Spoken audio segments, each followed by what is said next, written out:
বলো।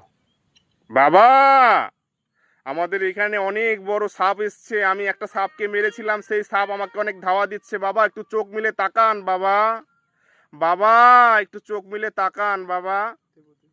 ওং ক্রিং ব্রিং চামুন্ডাই নমো নমঃ নমো নমো নমঃ। কি সমস্যা? বাবা বিনটা বাজাও, এই যে এখানে কিন্তু সাপের আড্ডা, এই যে এই জায়গাটা সাপের আড্ডা বাবা। হ্যাঁ, বিশাল বড় বড় সাপ, কাল নাগিন, নাক নাগিন থাকে, নাক নাগিন থাকে বাবা, নাক নাকিন। বাবা সাবধানে বাবা, আমার কিন্তু খুব ভয় করছে বাবা। বাবা